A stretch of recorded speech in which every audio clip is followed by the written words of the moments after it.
اب نئے مضمون کا آغاز ہوتا ہے جس کا عنوان ہے ملامت کردن اہل مسجد مہمان را از شب خفتن درا مسجد، یعنی مسجد والوں کا مہمان کو رات میں مسجد میں سونے پر ملامت کرنا۔ لوگوں نے اس سے کہا بہادری نہ دکھا چلا جا تاکہ تیری جان اور کپڑے گردی نہ ہو جائیں۔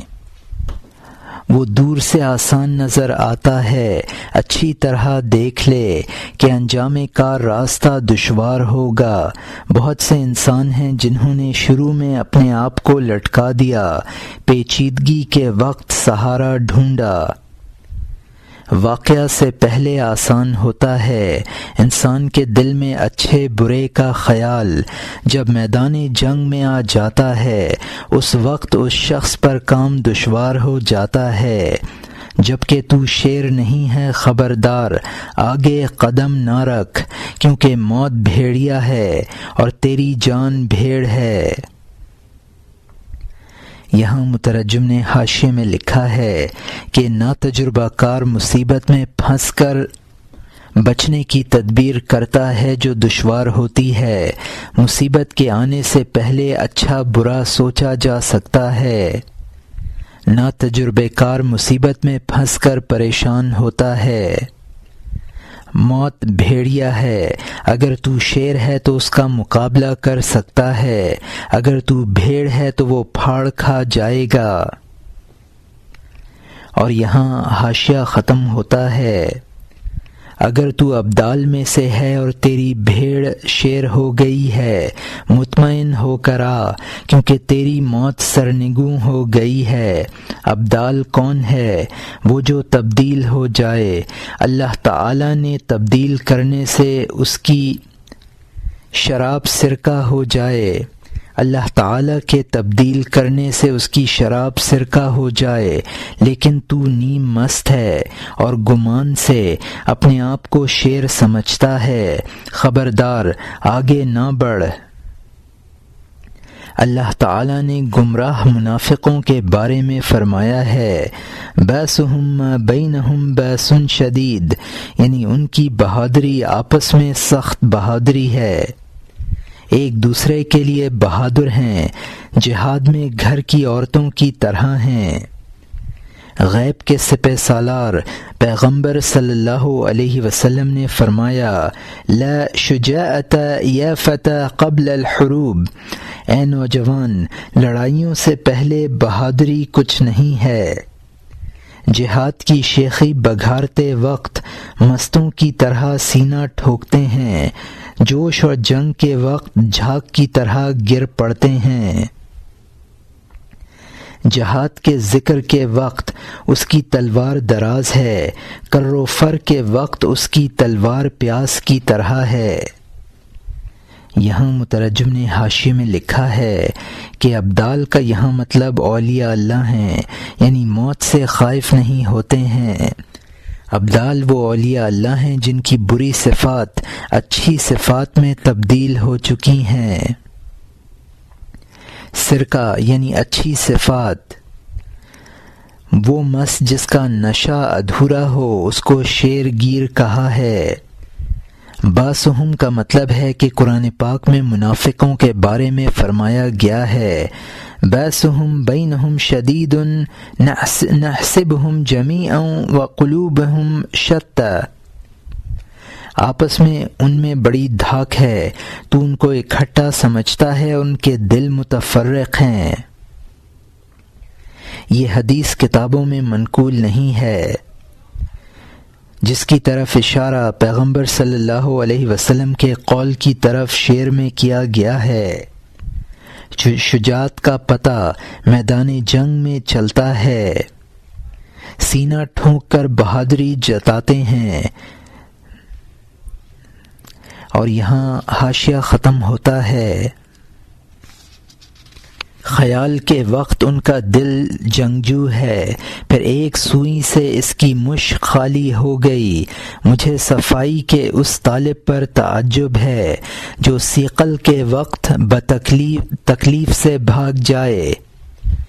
عشق دعویٰ ہے، تکلیف برداشت کرنا گواہ ہے۔ جب تیرے پاس گواہ نہیں ہے تو دعویٰ برباد ہے۔ جب یہ قاضی گواہ مانگے تو رنجیدہ نہ ہو، سانپ کو چوم لے تاکہ تو خزانہ پائے۔ اے صاحبزادے وہ سختی تجھ پر نہیں ہے بلکہ اس بری صفت پر ہے جو تیرے اندر ہے۔ یہاں مترجم نے حاشیے میں لکھا ہے کہ پھونک بھری ہوئی مشک میں ایک سوئی چبھو دی جائے تو ہوا خارج ہو جاتی ہے، یعنی ادنا تکلیف کو برداشت نہیں کرتے ہیں۔ جو شخص صفائے قلب چاہتا ہے اس کے لیے مجاہدے ضروری ہیں۔ خدا سے عشق و محبت ایک دعویٰ ہے اور مجاہدہ اس کا گواہ ہے۔ دعویٰ بغیر گواہ کے ناقابل اعتبار ہے۔ خزانے پر سانپ ہوتا ہے، اس کو مانوس کر کے خزانہ تک پہنچا جا سکتا ہے۔ مجاہدے کی جفا دراصل اس برائی پر ہے جس کے ازالے کے لیے مجاہدہ کرایا جاتا ہے۔ اور یہاں حاشیہ ختم ہوتا ہے۔ اس شخص نے نمدے پر جو لکڑی ماری وہ نمدے پر نہیں ماری، گرد پر ماری ہے۔ اگر سزا دینے والے نے گھوڑے کو مارا، اس نے گھوڑے کو نہیں مارا، اس کی سست رفتاری کو مارا تاکہ وہ سست رفتاری سے نجات پا جائے، خوش رفتار ہو جائے۔ تو شیرہ کو قید کرتا ہے تاکہ شراب بن جائے۔ ایک شخص غصے سے ایک یتیم کو مارتا تھا، وہ شکر تھا لیکن زہر جیسا نظر آتا تھا۔ ایک شخص نے اس کو ایسا زار زار روتا دیکھا کہ وہ آیا اور فوراً اس کو بغل میں لے لیا۔ یہاں مترجم نے حاشیے میں لکھا ہے کہ محسوسات میں اس کی مثال یہ ہے کہ کمبل جھاڑنے کے لیے اس پر لکڑی ماری جاتی ہے تو وہ اصل کمبل پر نہیں بلکہ گرد پر ماری جاتی ہے۔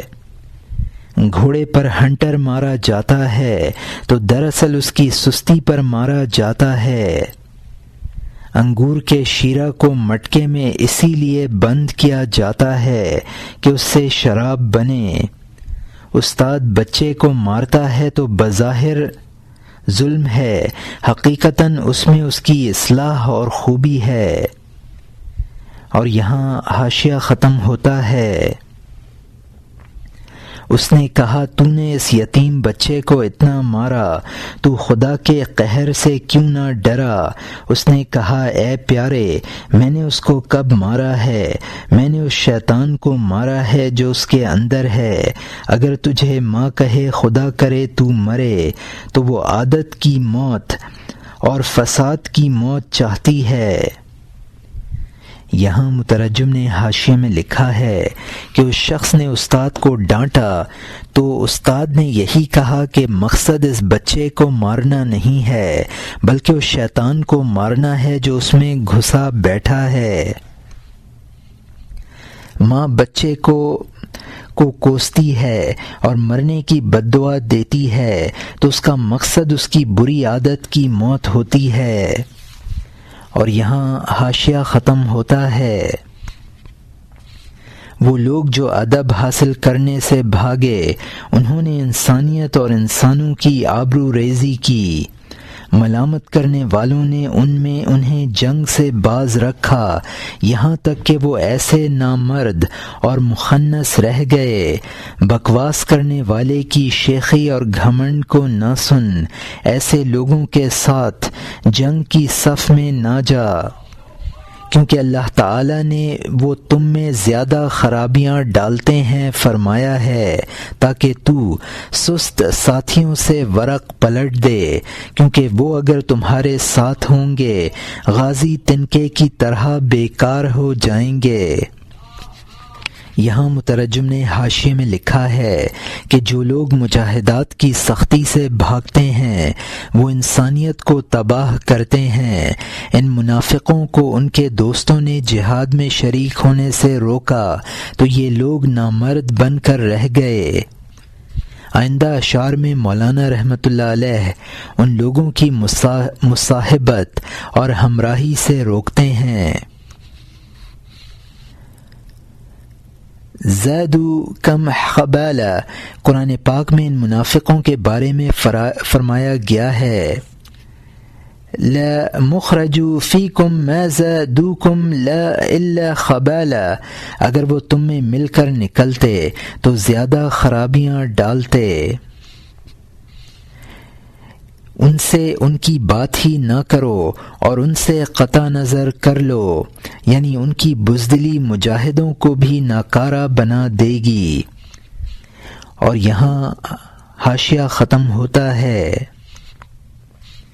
کیونکہ وہ اگر تمہارے ساتھ ہوں گے غازی تنکے کی طرح بیکار ہو جائیں گے، وہ اپنے آپ کو تمہارے ساتھ ہم صف کریں گے، پھر بھاگیں گے اور صف کا دل توڑ دیں گے، تو تھوڑے سپاہی اس جماعت کے بغیر بہتر ہیں بنسبت اس کے کہ منافقوں کے ساتھ اجتماع ہو۔ خوش ذائقہ تھوڑے بادام چھنے ہوئے بہت سے کڑوے ملے ہوئوں سے بہتر ہیں۔ کڑوا اور میٹھا اگرچہ بظاہر ایک چیز ہیں، خرابی اس وجہ سے واقع ہوئی کہ وہ باطن میں یکساں نہیں ہیں۔ یہاں مترجم نے حاشیے میں لکھا ہے کہ منافق جب صفوں میں سے بھاگیں گے بہادروں کے دل ٹوٹیں گے۔ تھوڑے بہادر بزدلوں کے مجمع سے بہتر ہیں، اگر چھنے گھٹے تھوڑے سے میٹھے بادام ہوں تو وہ زیادہ باداموں سے جن میں تلخ بھی ہوں بہتر ہیں۔ کڑوے اور شیریں بادام اگرچہ صورت میں یکساں ہیں لیکن ان کے باطن میں بہت فرق ہے۔ یہی حال مومنوں اور منافقوں کا ہے۔ اور یہاں حاشیہ ختم ہوتا ہے۔ کافر خوفزدہ دل والا ہوتا ہے کیونکہ وہ گمان میں جی رہا ہے، اس جہان کے حال کے شک میں وہ راستہ چلتا ہے، منزل کو نہیں جانتا ہے۔ اندھے دل والا ڈرتے ہوئے قدم رکھتا ہے، جب مسافر نہیں جانتا ہے وہ کیسے راستہ چلے، مشکوک اور پرخون دل کے ساتھ چلتا ہے۔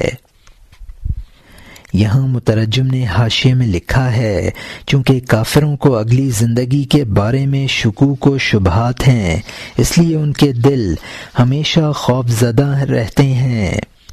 چونکہ یہ آخرت کے بارے میں اندھے ہیں لہٰذا آخرت کی راہ طے کرنے میں سست ہیں، اور اندھا ڈرتے ڈرتے قدم بڑھاتا ہے۔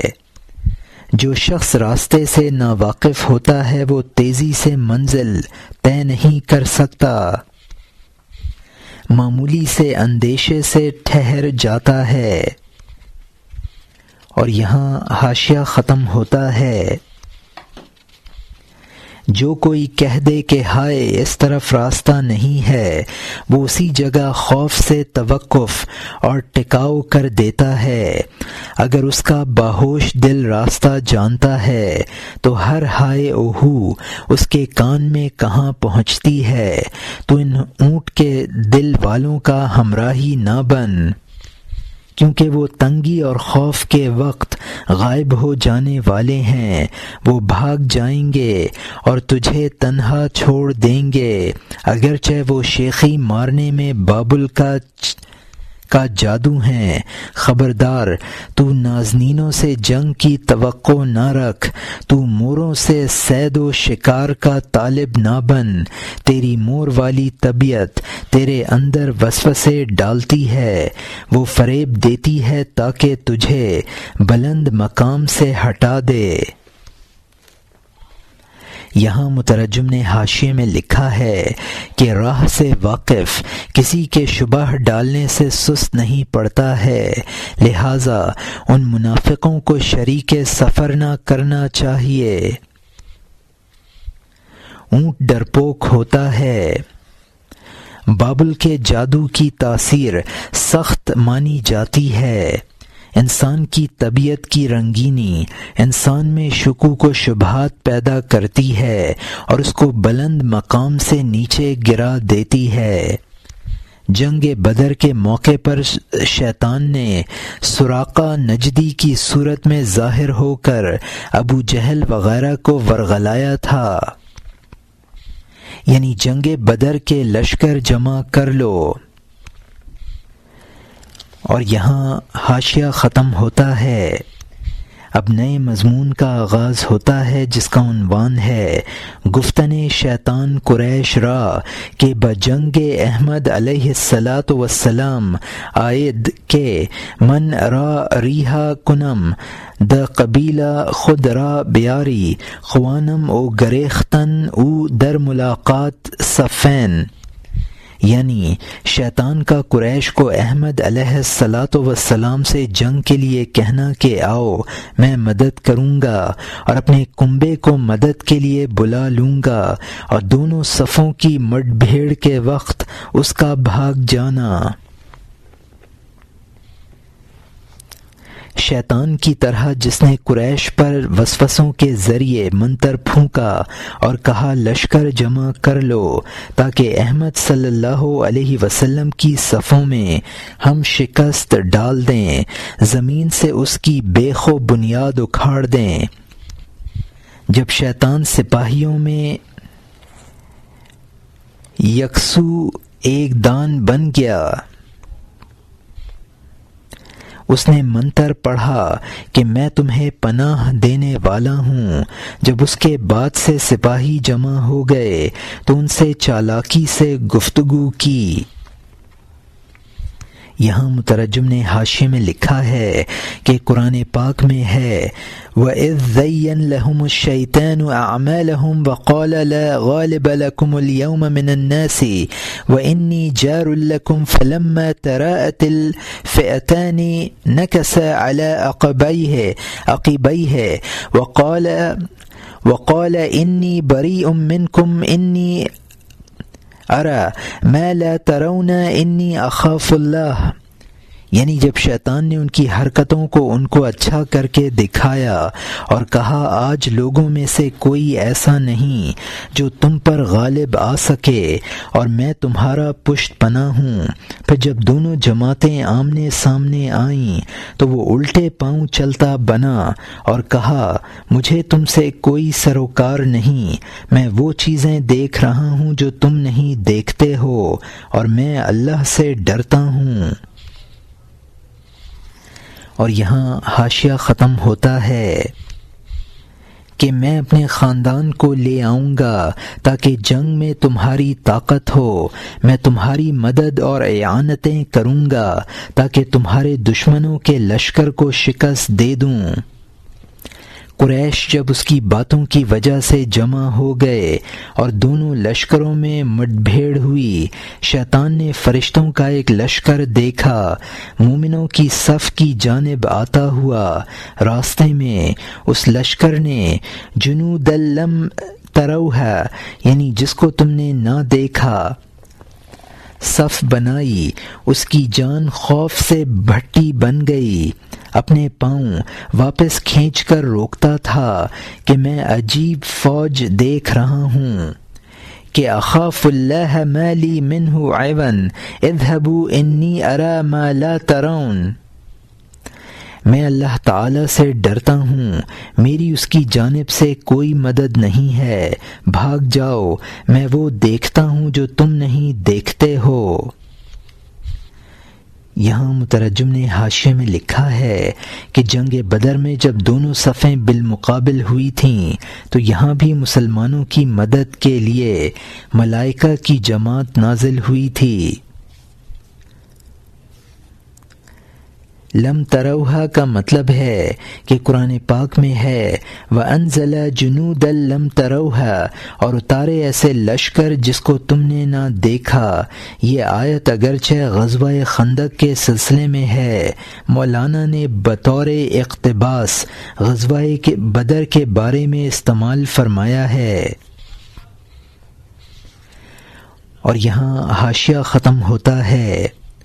حارث نے کہا اے سراقہ کی شکل والے، ہائیں کل تو نے اس طرح کیوں نہ کہا؟ اس شیطان نے کہا اب میں سختی دیکھ رہا ہوں۔ اس حارث نے کہا تو عرب کے غریبوں کو دیکھ رہا ہے، اس کے علاوہ کچھ نہیں دیکھ رہا ہے۔ لیکن اے شوخ، وہ شیخی کا وقت تھا، یہ جنگ کا وقت ہے۔ کل تو کہتا تھا کہ میں ذمہ دار ہوں کہ تمہیں دم بدم فتح اور نصرت ہوگی۔ اے ملعون، کل تو لشکر کا سردار تھا، اب نہ مرد اور نہ چیز اور ذلیل ہے، یہاں تک کہ ہم تیرا جھانسا کھا گئے اور ہم آ گئے، تو بھٹی میں گیا اور ہم ایندھن بن گئے۔ یہاں مترجم نے حاشیے میں لکھا ہے کہ شیطان نے حارث بن ہشام کو سراقہ کی شکل میں آ کر بہکایا تھا۔ ہم تیرے مکر میں پھنس کر میدان بدر میں آ گئے، یہ کافروں کا قول ہے۔ اور یہاں حاشیہ ختم ہوتا ہے۔ جب حارث نے سراقہ سے یہ بات سنی، وہ ملعون اس کے غصے سے غضبناک ہو گیا، غصے میں اپنا ہاتھ اس کے ہاتھ سے چھڑا لیا، کیونکہ اس کی گفتگو سے اس کو دل کا درد ہوا۔ شیطان نے اس کے سینے پر 2 ہتھڑ مارا اور بھاگ گیا، اس مکاری سے ان بیچاروں کا خون بہا دیا۔ جب اس نے اتنی دنیا ویران کر دی تو بولا میں تم سے بیگانہ ہوں، انی بری منکم۔ اس کی چھاتی پیٹی اور اس کو گرا دیا، پھر بھاگ گیا، جبکہ اس پر ہیبت طاری ہوئی۔ نفس اور شیطان دونوں ایک تھے، انہوں نے 2 صورتوں میں اپنے آپ کو دکھایا ہے۔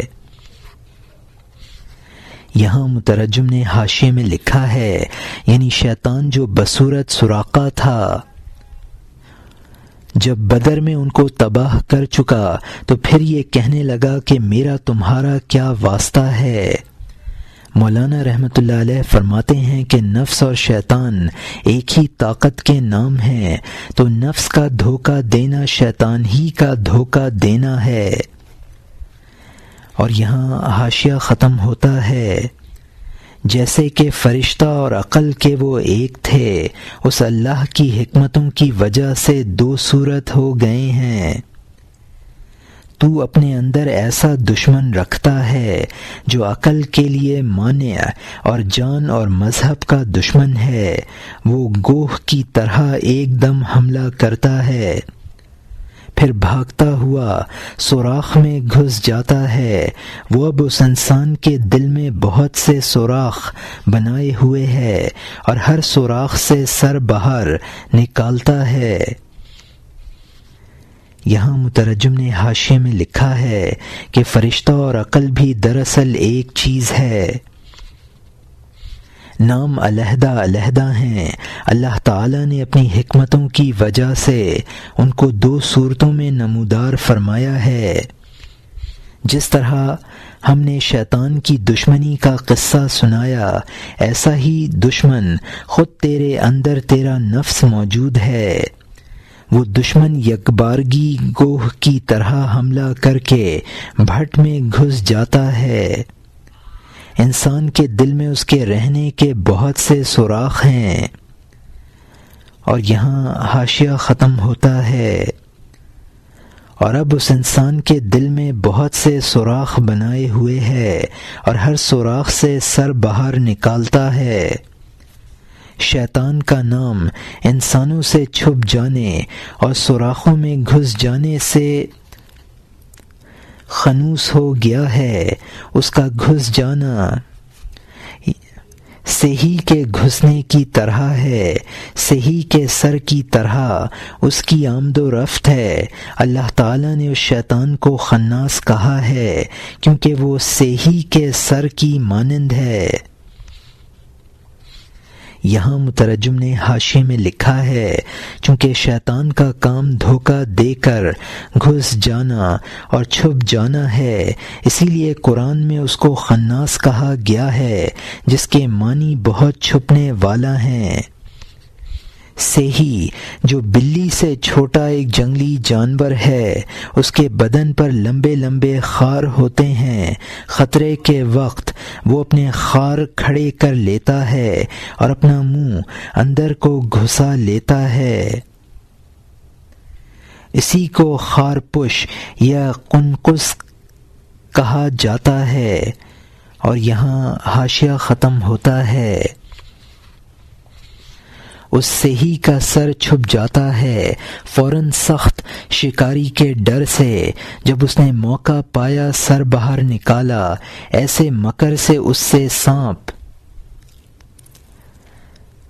نیلاب ہو جاتا ہے۔ تو اگر نفس اندر سے تیری راہزنی نہ کرتا، رہزنوں کو تجھ پر کب قابو ہوتا؟ اس تقاضا کرنے والے سپاہی کی وجہ سے جو کہ شہوت ہے، دل حرص اور لالچ اور مصیبت کا قیدی ہے۔ اس پوشیدہ سپاہی کی وجہ سے تو چور اور تباہ بنا، یہاں تک کہ سپاہیوں کو تیرے اوپر ظلم کا موقع ملا۔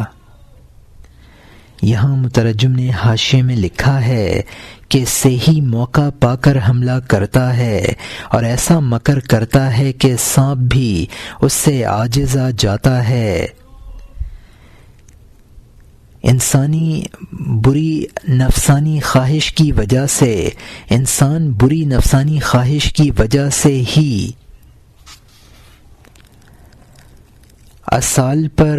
انسان پر برے لوگ غالب آ جاتے ہیں۔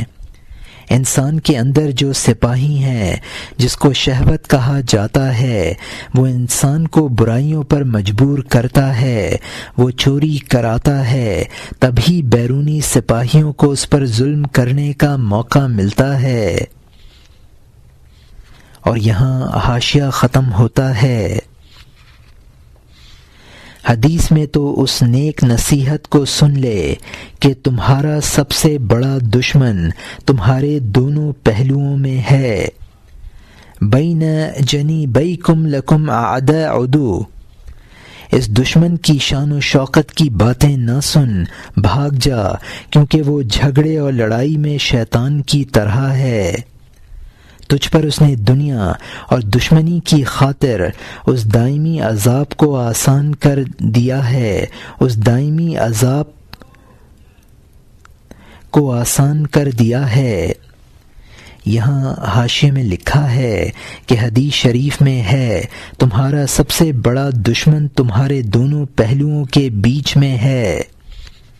نفس اور شیطان ایک ہی چیزیں ہیں، ان کی شان و شوکت پر توجہ نہ کر۔ یہ دنیا کے لالچ میں پھنس کر انسان کو ایسا گمراہ کرتے ہیں کہ وہ آخرت کو دائمی عذاب کو سہل سمجھنے لگتا ہے۔ اور یہاں حاشیہ ختم ہوتا ہے۔ کیا تعجب ہے اگر وہ موت کو آسان کر دے، وہ اپنے جادو سے اس سے 100 گنا کر دیتا ہے۔ جادو کاریگری سے تنکے کو پہاڑ بنا دیتا ہے، پھر پہاڑ کو تنکا جیسا کر دیتا ہے، قریب سے برائیوں کو بھلا کر دیتا ہے، بدگمانی سے بھلائیوں کو برا بنا دیتا ہے، ایک گھڑی میں آدمی کو گدھا بنا دیتا ہے۔ فن سے گدھے کو آدمی بنا دیتا ہے۔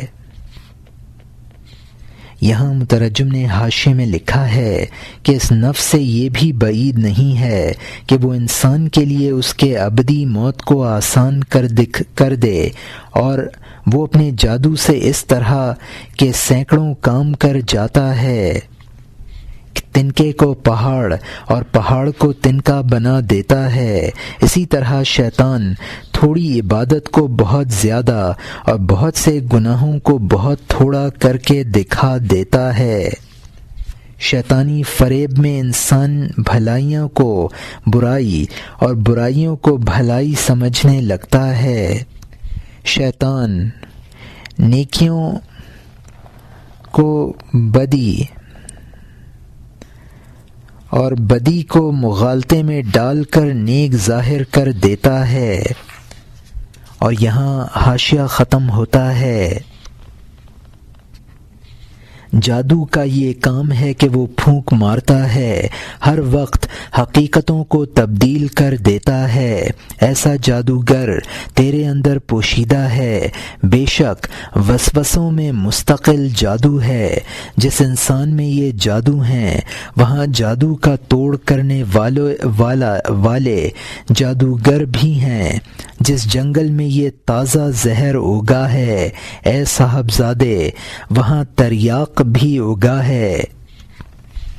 یہاں مترجم نے حاشیے میں لکھا ہے کہ جس طرح جادو بظاہر تبدیل حقائق کرتا ہے، اسی طرح شیطان حقائق کو نفس الامر میں بدل ڈالتا ہے۔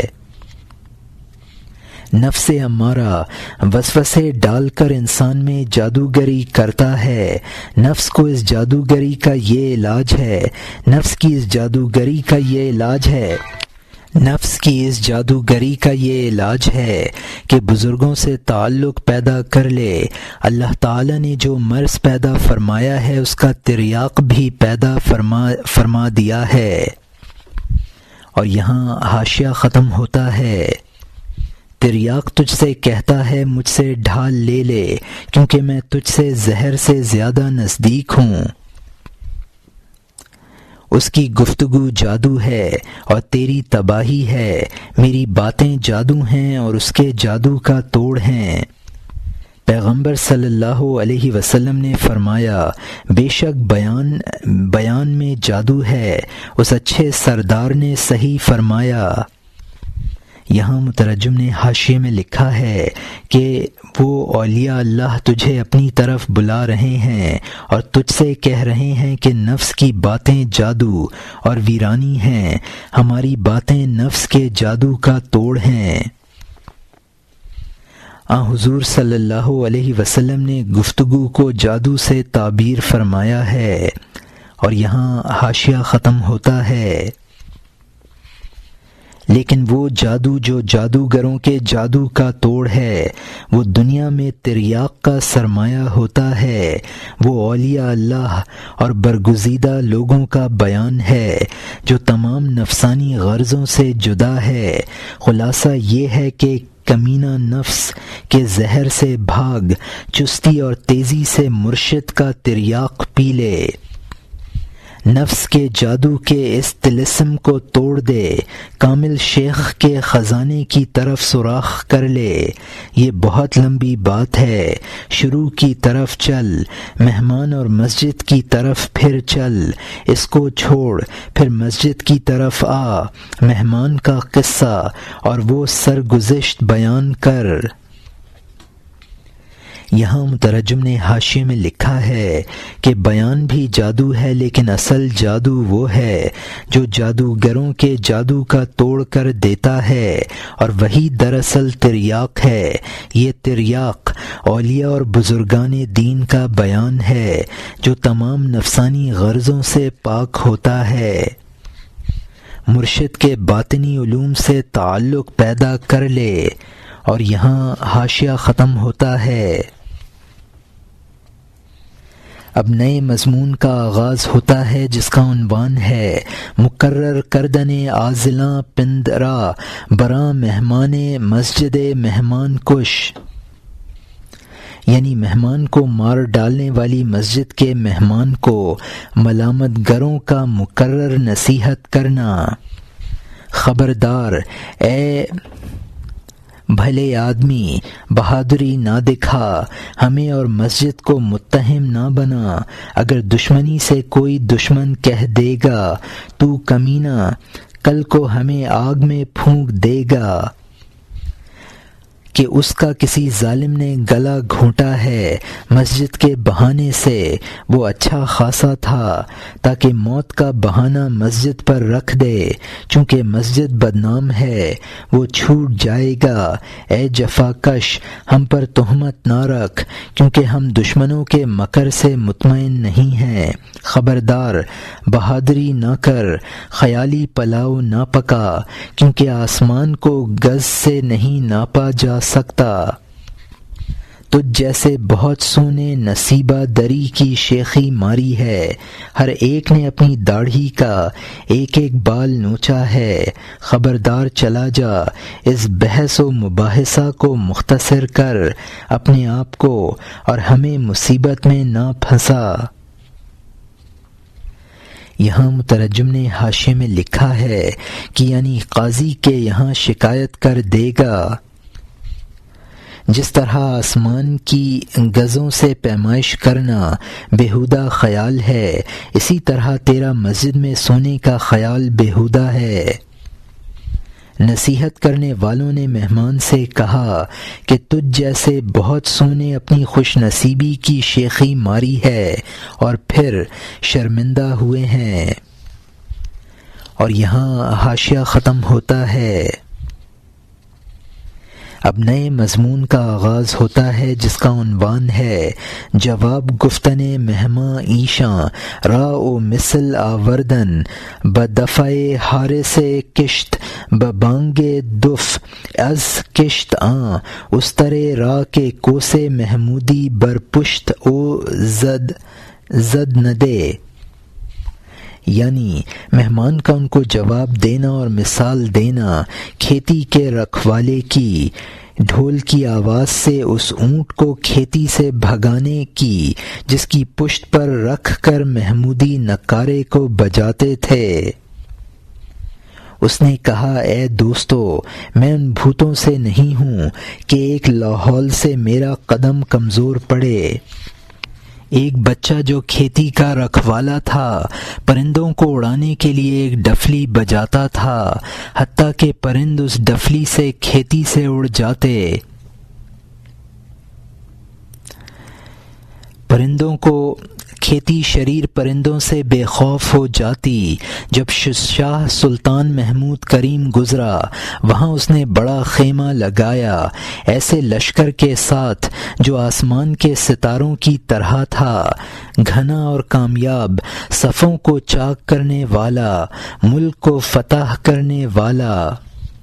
ایک اونٹ تھا جو نکارہ اٹھانے والا تھا، آگے چلنے والا، بختی نسل کا تھا، مرغ کی طرح، رات دن نکارہ اور ڈھول اس پر بجاتے تھے۔ روانگی اور واپسی پر وہ اونٹ اس کھیت میں آ گیا، گیہوں کی حفاظت کے لیے بچہ نے وہ ڈفلی بجائی۔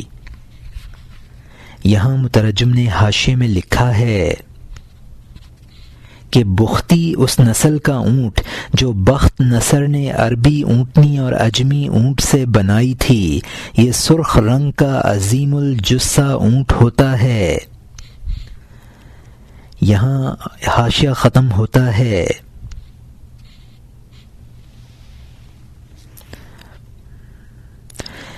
ایک عقل مند نے اس سے کہا، ڈفلی نہ بجا کیونکہ وہ نقارے کا اونٹ ہے اور اس کو اس کی عادت ہے۔ اس کے سامنے تجھے لڑکے کی ڈفلی کیا ہے؟ اس کے سامنے تجھ لڑکے کی ڈفلی کیا ہے؟ کیونکہ وہ بادشاہ کا 20 گنا نقارہ اٹھاتا ہے۔ میں عاشق ہوں اور لا کا مقتول اور قربان ہوں، میری جان مصیبت کے نقارے کی نقار خانہ ہے۔ یہ ڈراوے ڈفلی ہیں، اس کے سامنے جو کچھ ان آنکھوں نے دیکھا ہے۔ اے دوستو، میں ان میں سے نہیں ہوں کہ خیالات کی وجہ سے اس راستے سے باز رہوں۔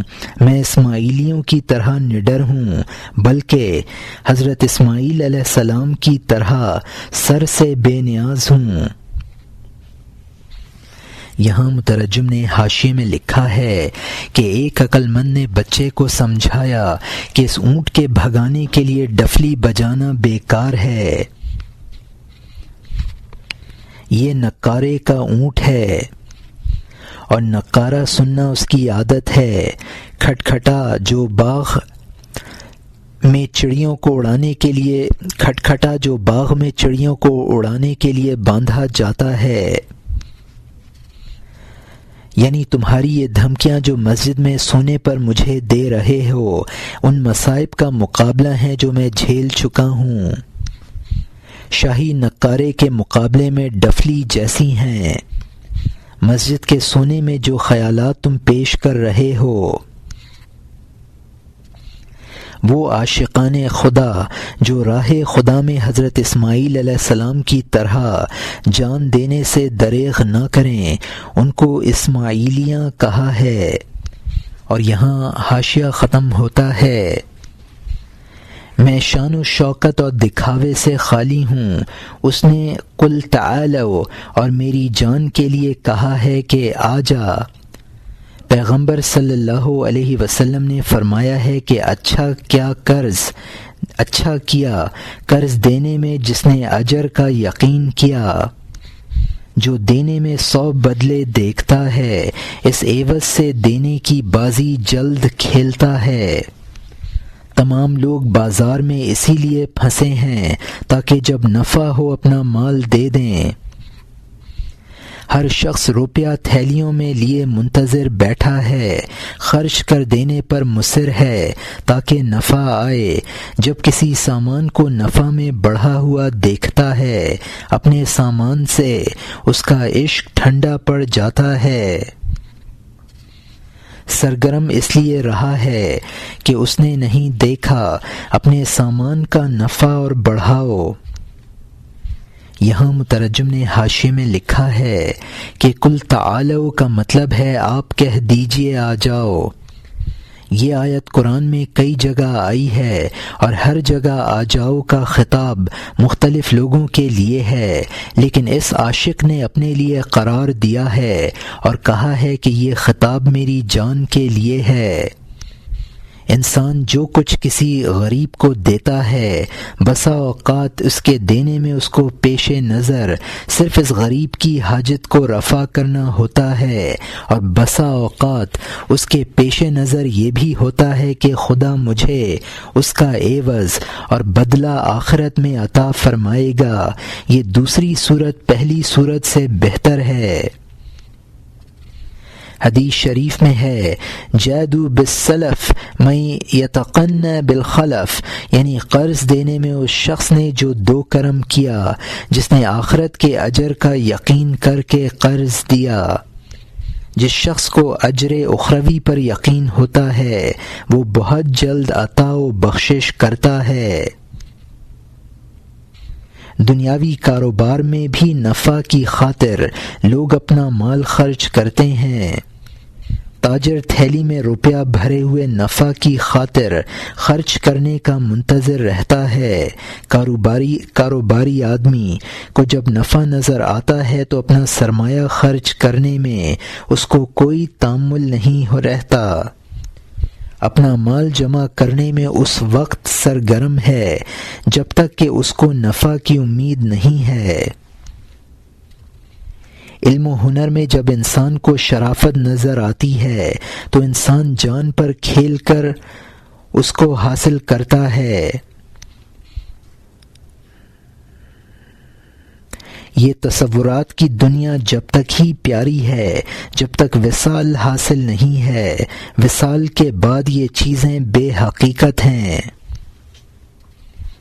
اور یہاں حاشیہ ختم ہوتا ہے۔ یہی حال علم اور ہنروں اور پیشوں کا ہے، جب کہ اس نے فضیلت میں ان سے زیادہ کچھ نہ دیکھا، جب تک وہ جان سے زیادہ پیارے ہیں، جب تک وہ جان سے زیادہ پیارے نہ ہوں جان پیاری ہوتی ہے، جب وہ بہتر ہوں جان کا نام ناچیز ہو جاتا ہے۔ مردہ گڑیا بچے کی جان ہوتی ہے جب تک کہ وہ بڑائی میں بچہ پیدا کرنے والا نہ بن جائے۔ یہ تصور اور یہ تخیل گڑیا ہے، جب تک تو بچہ ہے اس کی تجھے ضرورت ہے، جب جان بچپن سے نجات پا گئی، واصل ہو گئی، حس اور تصویر اور خیال سے فارغ ہو گئی۔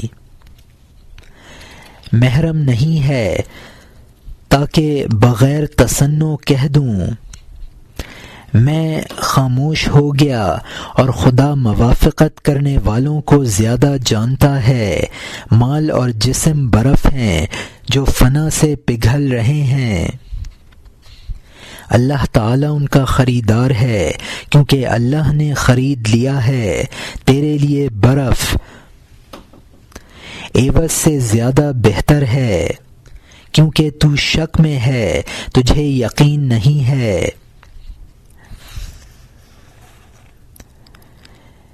اے ذلیل، تجھ میں یہ عجب ظن ہے جو یقین کے باغ کی طرف پرواز نہیں کرتا ہے۔ اے بیٹا، ہر گمان یقین کا پیاسا ہے جو بڑھاؤ کی طرف بال و پر پھڑپھڑاتا ہے۔ جب وہ علم کے درجے میں پہنچتا ہے، قائم ہو جاتا ہے، اس کا علم یقین کی طرف دوڑتا ہے۔ چونکہ آزمائے ہوئے طریقے ہیں، علم یقین سے کم اور ظن سے اوپر ہے۔ سمجھ لے، علم یقین کا طالب ہوتا ہے اور یقین دید اور مشاہدے کا طالب ہے۔ یہاں مترجم نے حاشیے میں لکھا ہے کہ یہ حقائق محرم راز ہی کی سمجھ میں آ سکتے ہیں جس کا فقدان ہے۔ وہ لوگ جو میرے اس بیان کے موافق ہوں ان کو وفاق کہا ہے۔ قرآن پاک میں ہے ان اللہ اشتری من المؤمنین انفسہم، یعنی اللہ تعالیٰ نے مومنین سے ان کی جانیں خرید لی ہیں۔ یعنی انسان کو اپنی جان اور مال اس وقت تک پیارا ہے جب تک اس کو ان کی اس قسمت کا یقین نہیں ہے جو اللہ تعالی عطا فرمائے گا۔ حقیقی چیز کے بارے میں گمان ترقی کر کے یقین کا مرتبہ حاصل کر لیتا ہے، لیکن بعض انسان صرف اجر اخروی کے بارے میں گمان کے درجے پر رہتے ہیں اور ان کو یقین کا درجہ حاصل نہیں ہوتا، حالانکہ دنیاوی امور میں ہر گمان ترقی کر کے یقین تک پہنچ جاتا ہے۔ اور یہاں حاشیہ ختم ہوتا ہے۔ سورہ الحاقم میں اس کو تلاش کر لے، کلا کے پیچھے، لو تعلمون کے پیچھے، اے علم والے، علم مشاہدے کی طرف لے جاتا ہے۔ اگر انہیں یقین ہوتا تو وہ دوزخ کا مشاہدہ کر لیتے۔ مشاہدہ یقین سے بغیر توقف کے پیدا ہوتا ہے، جس طرح ظن سے خیال پیدا ہوتا ہے۔ یہاں مترجم نے حاشیے میں لکھا ہے کہ سورہ تکاثر میں فرمایا گیا ہے کلا سوف تعلمون ثم کلا سوف تعلمون کلا لو تعلمون علم الیقین لترون الجحیم ثم لترونها عین الیقین۔ تم ضرور جان لوگے، پھر تم ضرور جان لوگے، اگر تم یقینی طور پر جان لوگے تو ضرور دوزخ کو دیکھ لوگے، پھر تم عین الیقین سے اس کو دیکھ لوگے۔ اس آیت سے ثابت ہوا ہے کہ شک اور ظن کے بعد علم کا درجہ آتا ہے، اور علم کے بعد یقین کا مرتبہ ہے، اور علم الیقین کے بعد مشاہدے کا درجہ ہے۔ اور یہاں حاشیہ ختم ہوتا ہے۔ سورہ الحاقم میں اس کا بیان دیکھ لے کہ علم الیقین عین الیقین ہو جاتا ہے۔ میں گمان اور یقین سے بالا تر ہوں، ملامت سے میرا سر نہیں چکراتا ہے، جبکہ میرا منہ اس کا حلوہ کھا چکا ہے۔ میں روشن چشم اور اس کو دیکھنے والا بن گیا ہوں۔ میں جب گھر کو جاتا ہوں تو بے پرواہی سے قدم رکھتا ہوں، نہ پاؤں کو لرزاتا ہوں، نہ اندھا دھند چلتا ہوں۔ جو کچھ اللہ نے پھول سے کہا اور اس کو شگفتہ کر دیا، میرے دل سے کہا اور اس کو 100 گنا کر دیا۔ وہ جو سر سر اوپر نازل کی اور اس کا قد سیدھا کر دیا، اور وہ جو اس سے نرگس اور نسرین نے حاصل کی، وہ جس نے گنے کی جان اور دل کو شیریں کر دیا، اور وہ جس سے خاکی نے چگل کا نقش حاصل کر لیا، جس نے عبرت کو ایسا نوکیلا بنایا، چہرے کو سرخ اور گلنار بنایا، جس نے زبان کو 100 جادو سکھائے، جس نے کان کو جعفری سونا عطا کیا، جب اسلحہ خانہ کا دروازہ کھلا، آنکھ کے غمزے تیر انداز بنے، اس نے میرے دل پر تیر مارا، اس کو مجنون بنا دیا، شکر اور شکر خوری کا عادی عاشق کر دیا۔ میں اس کا عاشق ہوں کہ ہر ملکیت اس کی ملکیت ہے، عقل اور جان اس کے لب سے جاندار ہے۔ میں شیخی نہیں مارتا ہوں، اور اگر مارتا ہوں تو پانی کی طرح، آگ بجھانے میں مجھے کوئی پریشانی نہیں ہے۔ یعنی یہاں مترجم نے حاشیے میں لکھا ہے کہ لترون الجحیم ثم لترونها عین الیقین، یعنی مشاہدے کا درجہ حاصل ہے، اب کسی شک و شبے سے اس کا ازالہ نہیں ہو سکے گا، جبکہ مجھے مشاہدہ حاصل ہو گیا ہے۔ جبکہ انسان کو اپنے مکان کے بارے میں علم مشاہدہ حاصل ہوتا ہے، وہ کسی شک و شبے کی بنیاد پر اس میں داخل ہونے سے نہیں رک سکتا۔ جبکہ انسان کو اپنے مکان کے بارے میں علم مشاہدہ حاصل ہوتا ہے، وہ کسی شک و شبہ کی بنیاد پر اس میں داخل ہونے سے نہیں رک سکتا۔ اللہ تعالیٰ کی جو تجلیات ان چیزوں پر پڑی ہیں وہ مجھ پر پڑ چکی ہیں۔ اب مجھ میں سرد کی سیدھائی اور نرگس کا سا مشاہدہ اور نسرین جیسی خوشبو پیدا ہو گئی ہے۔ اب مجھ میں سروں کی سیدھائی اور نرگس کا سا مشاہدہ اور نسرین جیسی خوشبو پیدا ہو گئی ہے۔ میرا دل گنے کی طرح شیریں ہے۔ چگل ترکستان کا مشہور شہر ہے، جس کے باشندوں کا حسن اور تیر اندازی مشہور تھی۔ اس قدر تجلیات مجھ پر ہیں تو اب میں اس کا عاشق ہوں۔ تمام ملکیتیں اللہ کی ہیں اور ہر جان و عقل اس کے ہونٹ کا عطیہ ہے۔ اور یہاں حاشیہ ختم ہوتا ہے۔ میں کیسے چرا سکتا ہوں جبکہ وہ خزانہ کا محافظ ہے؟ میں ٹکڑا کیوں نہ بنوں، میں تکڑا کیوں نہ بنوں جبکہ وہ میری پشت پناہ ہے۔ جو سورج کی وجہ سے گرم کمر والا ہو وہ ہیکڑ ہوگا، اس کو نہ ڈر ہوگا نہ شرم۔ نڈر سورج کے چہرے کی طرح اس کا چہرہ دشمن کو جلانے والا اور پردہ دری کرنے والا ہوتا ہے۔ دنیا میں ہر پیغمبر بہادر ہوا ہے، اس نے بادشاہوں کے لشکروں کو تنہا شکست دی ہے۔ اس نے کسی غم اور ڈر سے منہ نہیں موڑا ہے، تنہا ایک جان پر ٹوٹ پڑا ہے۔ پتھر سخت روح اور نڈر ہوتا ہے، وہ ڈھیلوں بھرے جہاں سے نہیں ڈرتا ہے۔ ڈھیلا اینٹ پاتھنے والے سے مجسم بنا ہے، پتھر خدائی کاریگری سے سخت ہوا ہے۔ یہاں مترجم نے حاشیے میں لکھا ہے، جبکہ مجھے اللہ تعالی سے قربت حاصل ہے تو اب مجھ میں نہ خوف ہے نہ کسی کا ڈر ہے۔ انبیاء کو چونکہ قرب الہی حاصل ہوتا ہے اس لیے وہ نڈر ہوتے ہیں، شاہوں کے لشکروں پر حملہ آور ہو جاتے ہیں۔ انبیاء پتھر کی طرح ہیں اور مخالفین ڈھیلوں کی طرح ہیں۔ ڈھیلے کی سختی انسان کی کاریگری ہے اور پتھر کی سختی خدا کی کاریگری ہے۔ اور یہاں حاشیہ ختم ہوتا ہے۔ بکریاں اگرچہ شمار سے باہر ہوں، کسائی ان کی کثرت سے کب ڈرتا ہے۔